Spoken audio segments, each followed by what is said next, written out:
Good morning, everybody. Sam here with Finn's Twins TV, back with another video this morning. We're out on Lake Lanier with Jimbo on Lanier, and we're gonna go and try and whack some giant spotted bass today and give you guys our favorite baits and techniques to catch these big early summertime bass. I'm excited to be here. This is awesome.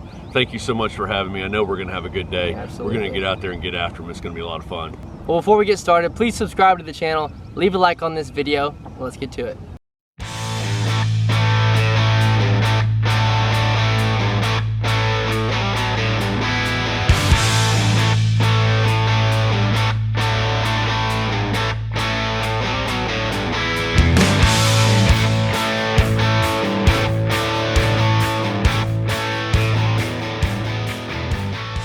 All right, guys, we are rolling out here this morning. Like I mentioned, we're out here with Mr. Jimbo on Lanier, a phenomenal guy, phenomenal fisherman. We've been good friends for a while now, and I finally got the opportunity to come out here and to film a video with him. He's been out here guiding for 12 years, fishes more than anyone I know out here, and has an absolute wealth of information to share with us today, more specifically on this early summertime fishing. We're gonna start off talking about a herring spawn in the morning and talking about how a herring and shad spawn fish sets up and techniques and baits we want to use for that. And as the day goes on, we're going to shift into talking about where those fish move and how they position on points and humps and structure based off of where those early herring spawn fish were, but also where they're moving after they leave their spawning places that they've left 2 to 3 weeks ago. But I'm going to give him a minute to go through and talk about what he's seen these last few weeks and what he's seen, you know, his years out here, and hopefully he can help educate me and educate y'all so you're more prepared to fish the next time you get on the water in an early summer situation. We just had some big ones blow up out there. So first of all, I just want to say thanks for having me. It's an honor to be on Finn's Twins TV. I love what you guys do, and I've been following this for a long time, and it's exciting to be here. You guys do great work, and obviously are great anglers. So thanks for having me. Today we're really going to focus early morning. We're going to look at these herring spawn areas, and it can be a number of different things. It seems that we're trending towards more of the rocky places, rocky shoals, as well as clay areas also.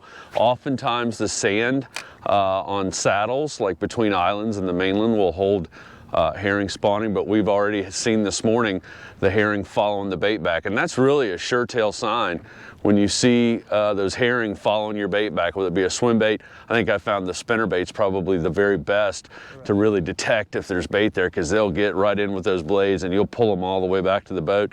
Obviously you can see them on your electronics also when you're using the forward facing. So but anyway, so we get in these areas and, you know, use a number of different baits. Depends on the day, depends on the mood of the fish.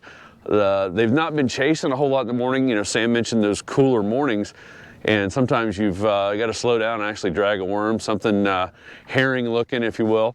But hopefully the idea is you come out on these places and you get to throw things like the fluke, like we're throwing right now. You throw topwater baits, you know, walking baits, poppers, swim baits like the sweet herring. Lots of different options.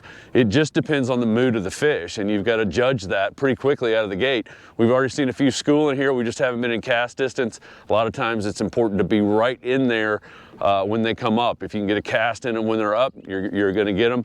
And sometimes, like I say, you can pull them up too. It just depends on the mood of the fish. So you've really got to be flexible in your approach, and you've got to understand what the day brings you, and really take, especially on Lake Lanier, as you guys know, you got to take what the lake will give you that day. Absolutely. And so it's determining what that is. But once you put that formula together, man, it's on once you can get that. And that's what we're hoping to find today. And then we're going to go hit some structure stuff. As Sam mentioned, we're going to go look at some brush when the sun gets up, probably hop on a couple bridge pilings. The egg sacs of the blueback herring are actually sticky, so they adhere to vertical surfaces like bridge pilings, like seawalls. Those are all things that are viable. And when this bait spawn is on, just like the fish spawn in waves, so do the bait fish. And when they're on, you know, when they're doing their thing, if you can get in those areas and figure out which area is most productive that day, you can get a healthy sack pretty quick. Absolutely. Well, we'll stick with this for about an hour and a half or so and see if we can find some of these big fish up here in the shallows before we get out there to those bridge pylons and start targeting some different types of structure. Look at the pile of them right there. Where is it? Where are they? Oh, yeah. Right where they're supposed to be. Truth. Got them all that follow me in. Yep. And they'll generally school there. Cool. They've been less back there. Like last year, they were all between the, look at that. There you go. Right on the fall. I was just like pointing out, and he ate it as the Seville was falling. Big one. Let me get the net for you.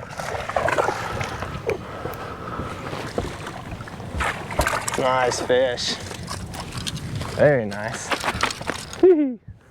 So it's important when you're out and we're doing this herring spawn stuff to tangle your rods together when you're, no, I'm just kidding. We had a little incident there as we were coming in. But anyway, I was throwing this bill and I was telling Sam, you know, where I've been finding fish in the area that we're in right now. And I was throwing a white Seville 125 slow sink.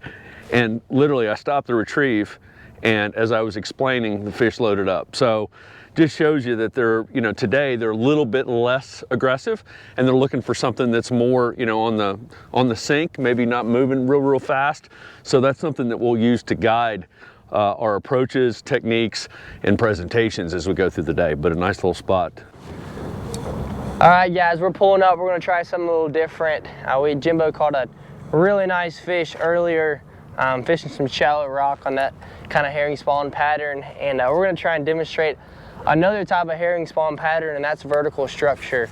We're gonna try some bridge pylons later, but we're pulling up to a seawall right now, still fishing shad and herring imitations, and we're gonna see if we can make it happen again here.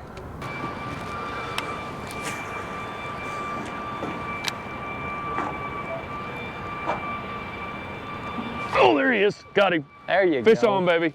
Good one. Good fish, too. Come here, baby. Come on.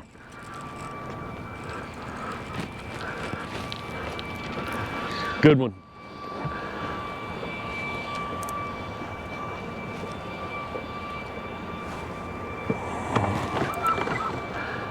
It's good fish. Come on. Woo! Yeah, Look son. at that.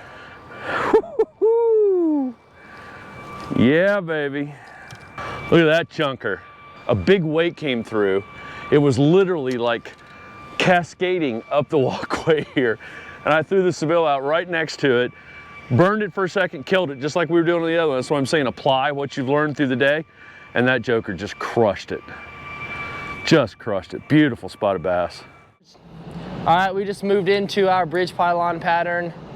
Nice and slow. We're fishing real finesse now. It's a little bit of a change from what we were doing this morning. No more topwater, Sevilles, looking for those schooling fish. Well, when you're fishing a bridge pile pattern, the thing that you've got to think about is the current, right? So in this situation, that's upriver, and this is down. Sometimes they'll be positioned in the face of the current. Sometimes they'll be kind of on the leeward side where it's, you know, where the current's kind of flowing past them. It depends, again, on the mood of the fish, and it depends on really where the herring are spawning. And there's a number of different ways that you can approach this. You know, we've had success slow reeling Kitex around these kind of places, but of late, it seems like, you know, the fish have been in a little bit of a funk. So we've been using more of this wacky rig Senko type approach, which is sort of mind-numbing, because you've really got to focus on doing nothing. You know, maybe a twitch every so often, but you want to pitch it up around those bridge pilings and just let it settle down there at a very natural pace. You don't want to let it, you know, you don't want to maneuver it very much. You want to give it some line, let it fall, occasional twitch, and that's really about it. And the fish will just kind of load up on it. So we're going to explore that and see if we can find any of that going on here today. One of the things that I found to be really important when you're finesse fishing like this is the right line. And the line, you know, I've researched a lot and done a lot, and the line that I really rely on day in and day out is Seagar. And Seagar makes a great braid. It's the smackdown braid, and I'm using the high vis green, so it allows me to watch my line as the Senko sinks. And as you know, it's a very finesse technique. You're not going to get much indication that you've got a bite. And I tip it with the Seagar Gold Label leader line. You use 6 or 8 pound test, and there we go. Sam's got one just right now perfect timing, and that Seaguar is not going to fail. So I really like the Seaguar, and especially the Smackdown along with the gold label leader line. So it's an amazing combo. Guys, we got a good fish here.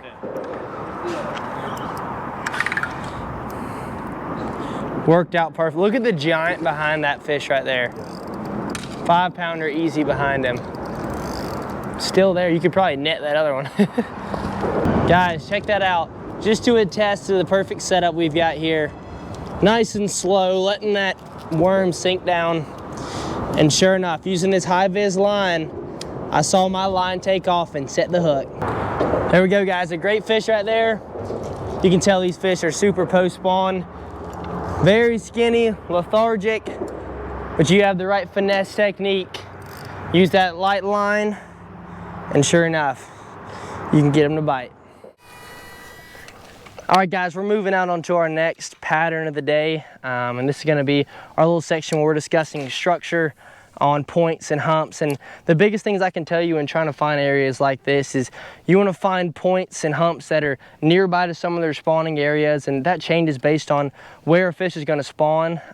Here we've got some fish that spawn back into creeks, and they're going to move out to the secondary points just outside of those pockets. But we also have fish that are going to spawn out on main lake humps and some of those shallow areas in the main lake, and they might move out off into some of that deeper water off of those humps, or even off some nearby points where they're standing in structure. But we're just throwing topwater baits and flukes, and we finally picked things back up after the wall bite, and we've got some moving baits going again, and we're going to see if we can make this happen today.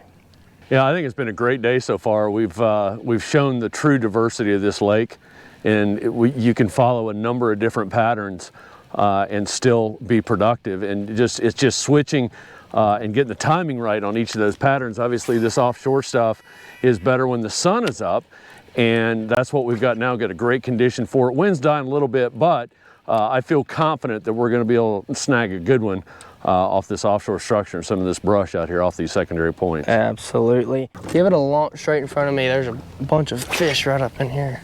Okay. So.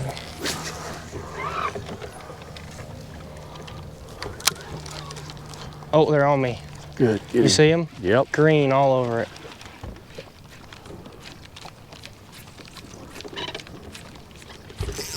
Nice. Begging. Nice. Begging.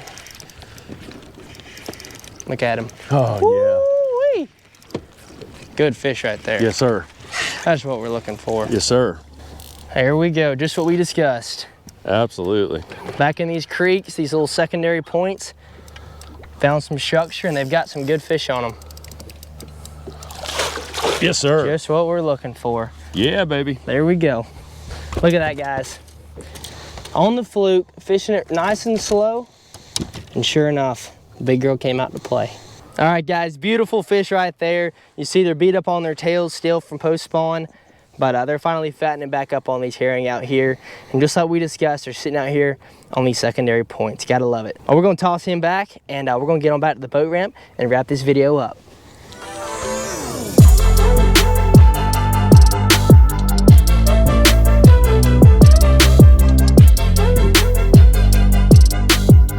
All right, we came on back to the office. The ramp was super crowded, so we're gonna wrap the video up here. But before we finish it off, I wanna show you guys the rod setup I'm using today. I've got a G Loomis GCX rod. It's a 7'1" medium with an extra fast tip. I've got plenty of backbone for throwing those Senkos and even poppers. For some of those herring spawn fish, we've got a nice stiff tip on there. I've got a great feel, especially when I'm out there dragging. Like we talked about earlier, all Seaguar line, phenomenal setup, and it takes good care of us. It is such a pleasure to have spent the day with you guys. The Finns twins are incredible. Thank you so much for inviting me on the show. We enjoyed it. Jake and Sam, they do such a great job out there. I really hope that you'll take a moment to like and subscribe to their video channel. They certainly deserve it. They're doing a lot for the fishing industry and a lot for our sponsors. In fact, we get to share a couple sponsors, which I think is an incredible honor. Shimano, G Loomis, and Seaguar. The Finns twins and Jimbo and Lanier are sponsored by those. And I just wanted to take a couple moments and and just say a big thank you to some of my other sponsors, John Mingle Chevrolet, John Mingle Ford. I couldn't got to the ramp today without my John Mingle Chevrolet. Advantage Boat Center, who sponsors that express boat that I'm in. We fished out of a beautiful Ranger today, but the express boat is super and great on the water out there. Also, thanks to a couple local companies, Hammond's Fishing always takes care of us, and Pam and Mike Shepard over at Georgia Blade. But again, thank you guys so much for the opportunity to be here today. What a fun time, and we really showed the versatility of Lake Lanier, what it's about, and how we could go and catch fish in so many different types of areas. It was just amazing. The place is an incredible lake, and so happy to be able to share it with you and with viewers today. Guys, it was an amazing time. We had a great time out there, caught some phenomenal fish, learned a lot. It's always a pleasure fishing out there with Jimbo. Before you leave, please subscribe to the channel, leave a like on this video, and I'll see you guys next time on Fins Twins TV.